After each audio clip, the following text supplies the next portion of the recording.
Hello ladies and gentlemen, and welcome back to another Rust console video. Today we're going to be talking about the guide on the new secret update that's coming out.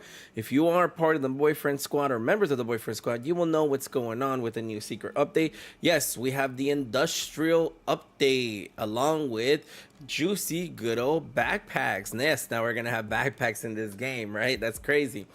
So running through this real quick so you guys are not here for too long, because I'm sure you heard the gist of it. But one of the major things that we're going to have is that we're going to get backpacks. One of them carries an extra 12 slots while the other one carries an extra 28. I don't really see the use of this for a solo player in regards to going out and farming, because, as a solo player, you should probably go out, farm a little bit, come back, and then keep rinsing and repeating. Unless you're in a big clan and then you're just kind of want to go out there and you have somebody like basically babysitting you while you're farming, then I could see that. Maybe I could see taking the backpack when you're doing monuments. That way you could bring more loot home. Or maybe when you're in a gunfight, you want to just be out there for a while and be able to carry more gear, because you dropped all the gear to keep the guns and stuff like that. I could see that happening.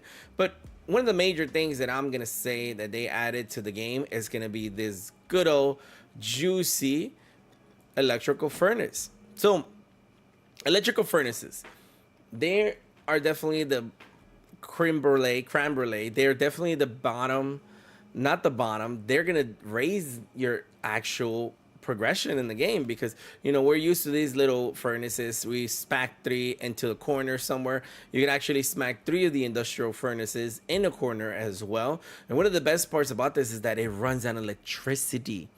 It runs on electricity and it never stops. Once it's powered, it will never shut off unless you have a switch to turn it off. But yeah, and it doesn't use wood to run. It uses electricity. One of these things is actually going to run you about 3 power. So with a regular like car battery, you could run 3 of these. Easy mode running 3 of these with a regular car battery, One of the best parts about doing this is that you could do a configuration like this. I did it with 1, which is basically you put a drop box. I drop all of my resources in here, and then this thing is gonna pump out all of the juicy stuff. So I drop it here, and then I get a conveyor, industrial conveyor. The industrial conveyor pulls the loot out of here and then pushes it into the actual electrical furnace. The electrical furnace melts this, and then after that spits it back out, and then it comes around into the box. So every single research that I did here, it's gonna melt and it's gonna just go haywire, And then the cool thing about these industrial conveyors is that you could actually select things that you want to, like, they're like, hey, I don't want to have things like metal going through here. And then you can be like, oh, what do you don't want? You want BPs or you want this?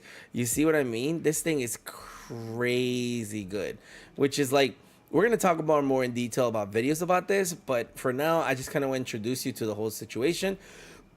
Another thing that we have is the industrial crafter. So the cool thing about the industrial crafter is that I don't know if you need an actual BP here, or you could just slam one up here. But look, I could just have this craft unlimited amount of, regular like med pens. Look, if I pick up all those med pens, it's gonna register that, and it's gonna go, okay, let me register. Which is cool, is that it cooks up to, like, what is this, 2, 4, 6, 8 med pens in here, and then it won't go past it, unless you put the conveyor belt to go out and like basically like store it somewhere else, Oh, okay, well, that's not what I wanted to do.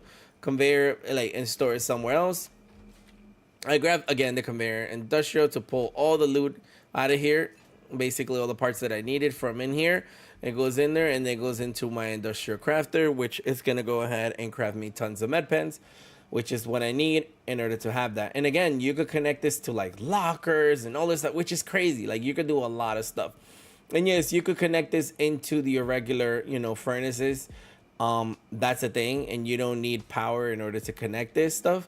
The only thing downside to this is that you can't really fit this through, like, you can't put it past the other side of the wall. Like, it has to make sense, it has to go up, and over or something like that. You can't go through the wall like you do with cabling. That's the only thing. You used to be able to when it first came out, but yeah, no, that was kind of broken. They fixed that right away. Now you might be wondering, well, how fast does an industrial cooker cook compared to an electrical cooker? Now I'm gonna tell you guys something. On actual Rust, like the actual Rust game on PC, you cannot split stacks. So if I try to go in here and I try to split stacks, I can't. Oh, sorry. I could do it here in the actual furnace, in the industrial furnace. But if I'm not mistaken, I believe you cannot do it. Or you used to not be able to do it on this regular, the regular ones here. Oh, you can still do it. Never mind. I lied. You could still do this, but you could go ahead and do that. Oh wow, like I was baffled. You at the beginning you weren't able to do it, which was actually kind of like, you know, annoying. But I guess I haven't played PC in a while, so yeah, you could split the stacks now. But yes, the industrial electrical cooker is gonna go at the same speed as this, so you could cook 1,000. You could cook 1,000 metal in here, and it's gonna cook at the same speed on 3 electrical cookers. So 3 of these that you could fit in a corner, just like your regular forges, will be equivalent to this giant massive things that throws smoke up in the air, tells people, hey look, he's cooking stuff. And then meanwhile here, people don't even know unless they get right up and against it, and then they could hear this thing, you know, going. Like when you go here, like, oh, I hear the furnaces going. But yeah, you know, like that's the difference between that and that. Like it, which is, if you think about it, it's really amazing. I don't know what to tell you other than that. But yes, we're gonna talk about builds on how to like cheese like a couple of these. I've seen people fit like 14 of them in a square alone, like, which is crazy. I think 3 is more than enough for your farming purposes. But this is definitely gonna change the game for sure. This is for sure gonna change the game in Rust, because now think about it. Just having 3 of these, even 6 of these in a base is gonna. You're going to see a lot more metal bases around the map. I'll tell you that much.